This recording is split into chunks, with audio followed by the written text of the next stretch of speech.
The Tea Biz podcast delivers tea news that you need to know. A recap of the week's major headlines with commentary and cultural trends hosted by Dan Bolton. It is the voice of origin for tea professionals and enthusiasts worldwide. Think of us as a digital caravan of storytellers, bringing authentic, authoritative, and exclusive stories to you weekly from the tea lands.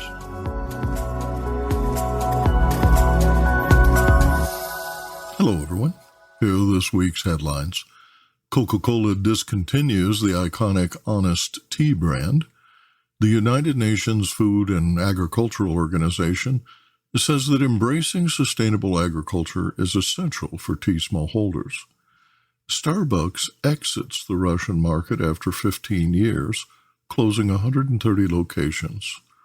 Plus, on the northern shores of Lake Superior in Ontario, Canada, Anishinaabe tea blenders of the First Nations Obijwe clan combine locally harvested wild rice with imported Japanese sencha to create roasted wild rice known as Genmaicha. More in a minute, but first, this important message. What makes a perfect cup of Ceylon tea?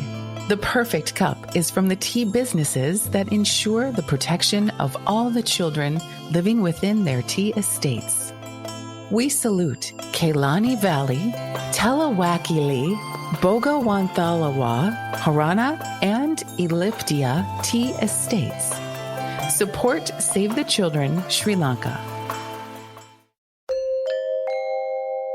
The Honest Tea brand will disappear from more than 150,000 outlets across North America, Europe, and Asia as Coca-Cola phases out the line by year-end.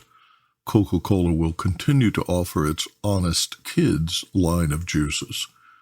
Honest Tea co-founder Seth Goldman writes that, quote, "Discontinuing Honest Tea is a gut punch to all the sweat, tears, and incredible passion that went into building our beloved brand." End quote.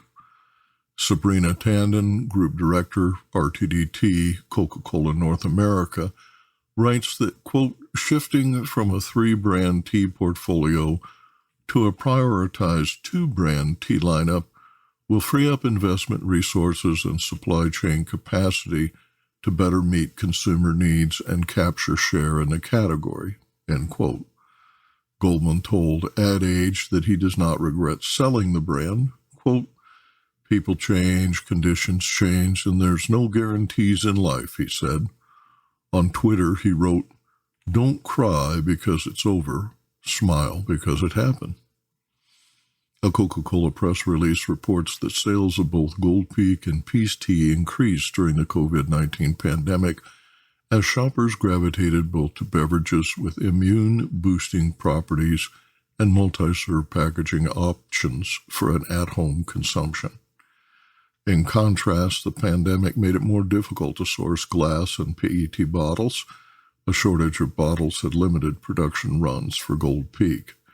Quote, "Ongoing supply chain challenges mean we are having to prioritize production and distribution of certain product SKUs, and that we've been able to meet consumer demand for Gold Peak," Tandon added. Coca-Cola earned $38 billion in 2021 and owns more than 20 beverage brands that annually generate at least $1 billion in sales. The portfolio includes tea brands Fuse, Gold Peak, and Ayataka, a Japanese green tea. Fuse launched in 14 countries in 2012 and reached $1 billion in sales by 2015. Gold Peak launched in 26 and quickly grew to $1 billion in sales by 2015.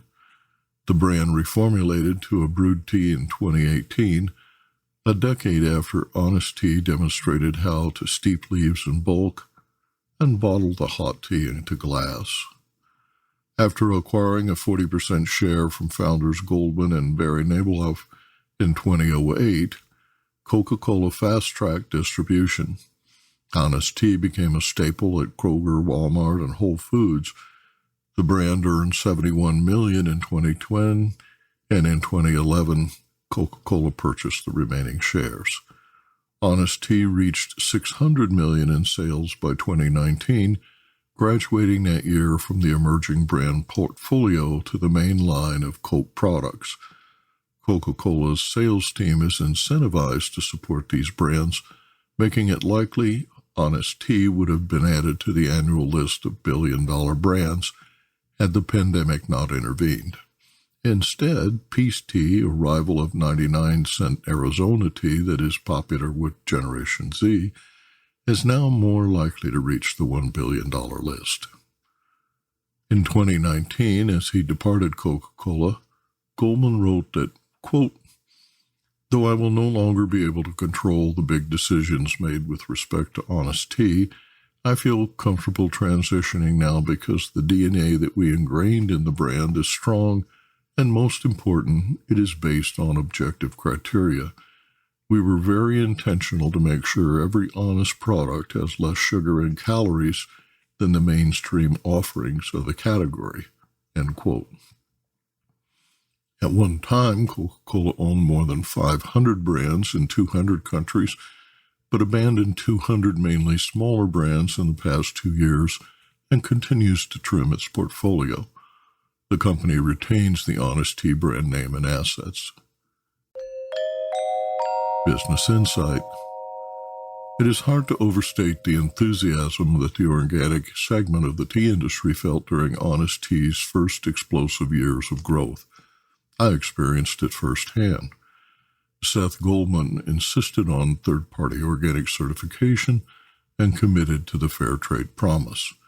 Choice Tea, Numi Tea, Mighty Leaf, and the Republic of Tea walked the talk, but Honest Tea demonstrated that a healthy, hot-brewed, ready-to-drink brand could be profitable at scale. Coca-Cola's purchase of organic ingredients, mainly tea, increased from 800,000 pounds to 8 million pounds by 2019. Growers in the tea lands, accustomed to supplying concentrate in tea powder, came to view Honest Tea as proof that flavorful, low-sugar teas could be bottled in an industrial setting and delivered by the Coca-Cola fleet of trucks to mainstream grocers and convenience outlets. Loyal customers viewed Honest Tea as a trusted brand for 25 years.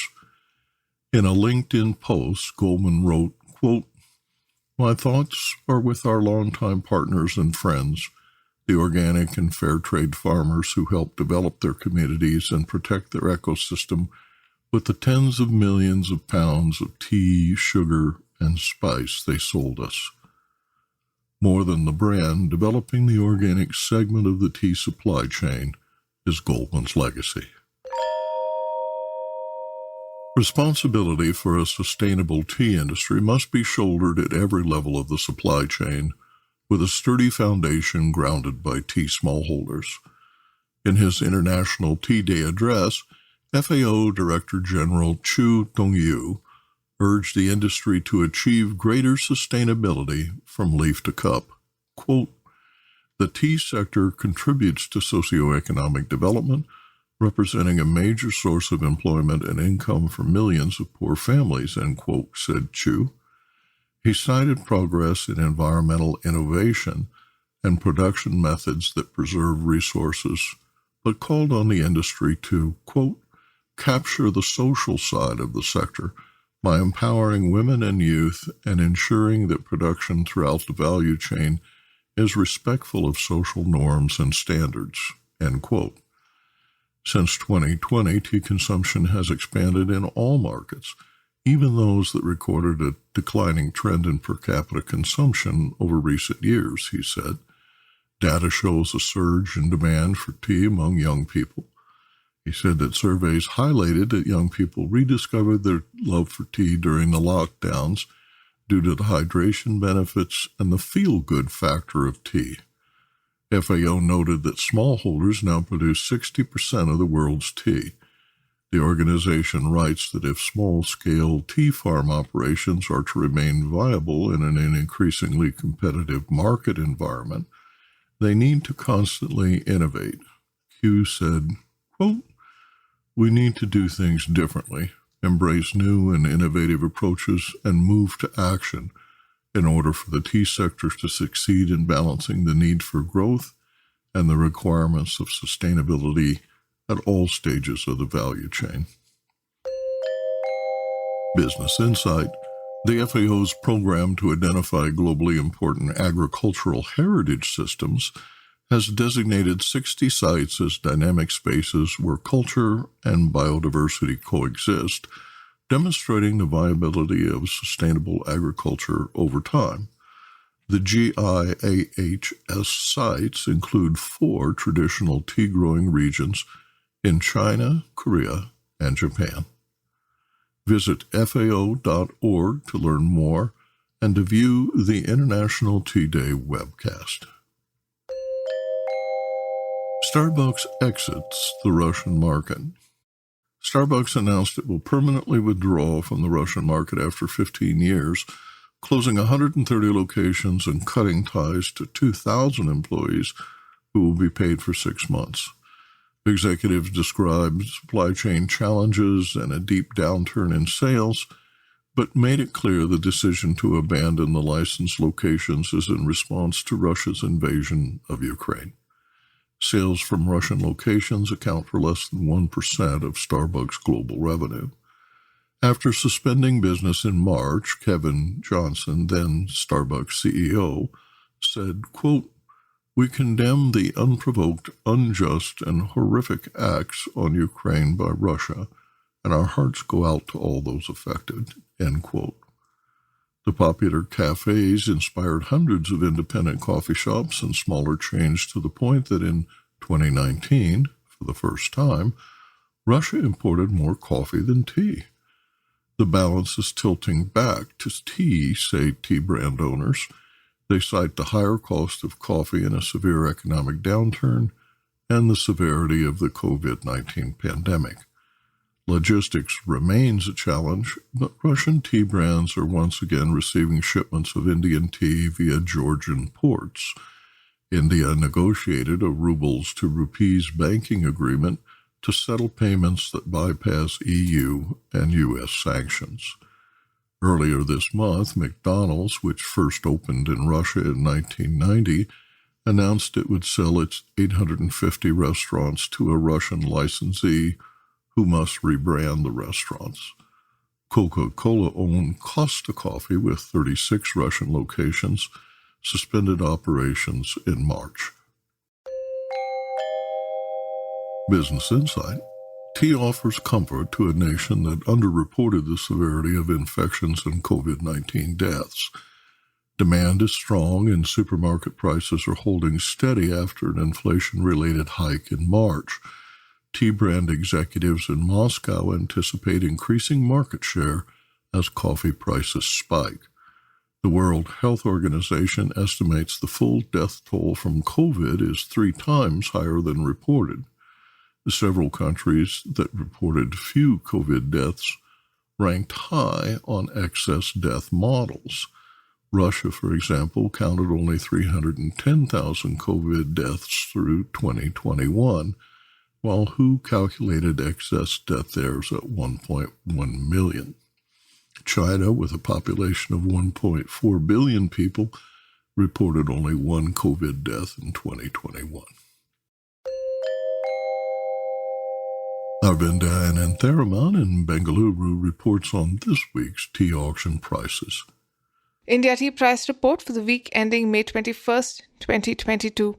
The International Tea Day on May 21st saw several events take place across the country.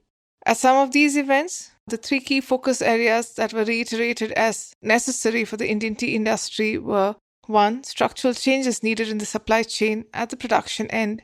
2. A strong marketing and promotional campaign to increase per capita consumption. And 3. A focus on improved quality, which could reduce volume, fetch better prices, and support the stakeholders along the supply chain. Also, as part of the promotional events, there is a special sale being planned for tea that is going to be produced from leaves plucked on the International Tea Day. In markets, prices continue to remain low. Where South India expected to garner the orthodox market that sought Sri Lankan teas, it hasn't gone as well as expected. Although Cochin auctions did show good demand for orthodox leaf, exporters to the Middle East and CIS countries were active, and 100% of orthodox dust on offer was also absorbed. In Kannur, major blenders were active for CTC leaf. And in the north, Kolkata saw good demand for orthodox leaf, although average prices were lower than the previous week. Darjeeling continues to see reduced demand and reduced prices at the auction. And now, a word from our sponsor. Q-Trade understands that a successful tea blend goes beyond the creative fusion of appearance, aroma, and flavor. Our multi-award-winning product development team is passionate about converting natural ingredients into sensory experiences that customers crave. Every recipe is formulated with a commercial backbone of dependable quality sourcing with a pricing structure that supports a safe, regulated, profitable, and scalable blend. Q-Trade meets every brand's retail, food service, and e-commerce need. For more information, visit our website, qtradeteas.com. This week, T-Biz's Jessica Natale Woollard travels to the northern shores of Lake Superior in Ontario, Canada, where Anishinaabe tea blenders of the First Nations Obijwe clan combine locally harvested wild rice with imported Japanese sencha to create roasted wild rice Genmaicha.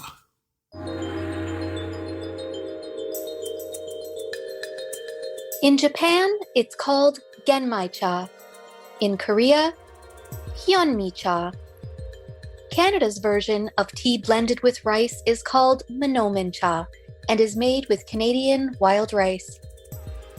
Tea Horse, a company based in Thunder Bay in northwestern Ontario, developed the roasting process and 4 blends, one of which is sold through Canadian tea giant David's Tea. Tea Horse proprietors Denise Atkinson and Marc Bohémier have joined us on Tea Biz to chat about their new Canadian version of rice tea. You have created a uniquely Canadian blend of tea. Why did you choose wild rice to infuse in your teas? I'm of Obijwe heritage, Anishinaabe, from Northern Ontario, Red Rock Indian band. And wild rice is known as manoomin in my language. It's been a big part of the Anishinaabe culture for, forever, since time immemorial. So I'm somebody who always drank Genmaicha. That was my tea of choice for breakfast. We received a tea sample from a company that is one of our huge suppliers. And when I opened the package, it looked like wild rice. And I looked at Marc. I said, we should try infusing this as a tea, kind of like Genmaicha, but our version or a Canadian Indigenous version of Genmaicha. So we did some R&D and blended it with some green tea, and voila, we got this ManoominCha. We just thought, let's bring it to the forefront. Let's show people the versatility of this beautiful Indigenous grain, Indigenous to North America. How did you come to develop your proprietary roasting process? I consult with people in the coffee industry, even the grain malting industry, even popcorn, like kettle corn industry. So I looked at all these different ways of, how could I roast wild rice? And in the end, it was just through sort of an amalgam of the different inputs I got from the different roasting industries or toasting industries and the different types of roasting processes that we came up with our way of roasting the wild rice that I can't mention because it's our secret. Thanks. That's fascinating, all the different industries that you looked into. Thanks for sharing that. Well, you mentioned that the word manoomin means wild rice in Ojibwe. For our listeners around the world, the Ojibwe are an Indigenous people in Canada and in the United States who are part of the Anishinaabe cultural group, whose traditional territories extend from the Great Lakes. Denise and Marc, do the Anishinaabe people have a history of any tea-like beverages? I grew up in a traditional land-based home with my maternal grandparents, and my grandmother was a trapper, a hunter, could not speak English. She only spoke her language, Ojibwe. And when we would go blueberry picking, she would pick Labrador tea and, always have a pot of tea on. something called wintergreen, which is in the mossy area of the blueberry patch. Cedar tea she would make for my grandpa when he had, bronchial issues. So we used a lot of roots and leaves, twigs, tamarack twigs. So yes, it is quite large in the Ojibwe culture, Indigenous culture, to infuse berries, leaves, twigs, roots. So yes. Yeah, and a lot of people don't realize when the Europeans first came to the places like northern Canada and northern US, the Anishinaabe would give them a cedar tea to counteract the effects of scurvy because it's high in vitamin C. There's so many different ways that the Anishinaabe would have used all manner of plants. Fascinating. You've got some opportunities for development in the medicinal tea space. Yes, exactly. Can you tell our listeners what they could expect if they're tasting ManoominCha? So ManoominCha, our original blend, is very grassy and marine because we use Japanese green tea and then we blend it with our roasted, kind of earthy flavored roasted manoomin. We have ManoominCha Dark, which is blended with hoji cha, so a roasted green tea, roasted manoomin. So it gives it a very, very rich, robust flavor. And we also have something called Manoominaabo. In English, it almost means wild rice juice or water. So it's a tisane. So it's just the roasted manoomin that you infuse as this beautiful caffeine-free tisane, which is very comforting and brothy flavored.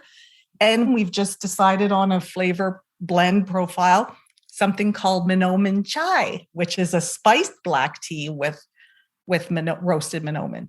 With our roasted manoomin too. We also want to honor many of the Asian peoples, like the Korean people, Japanese, Chinese, who roast barley, like they come, like in Korea, it's buri-cha or mugi-cha in Japan.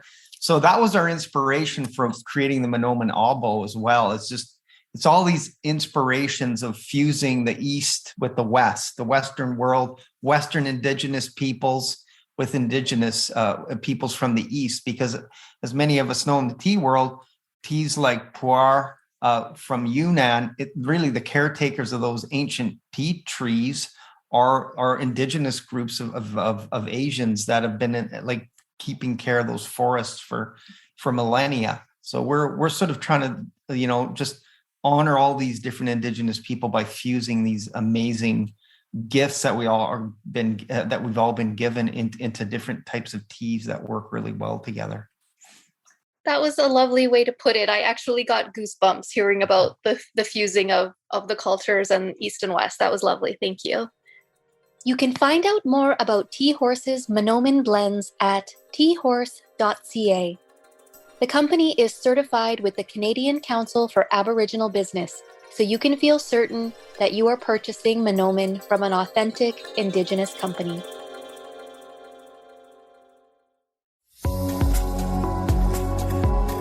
Intrigued by what you heard in today's podcast? Would you like to learn more from our global network of Tea Biz journalists and tea experts? Remember to visit the Tea Biz website for more comprehensive coverage. That's www.tea-biz.com. Thanks for listening. Farewell till next week.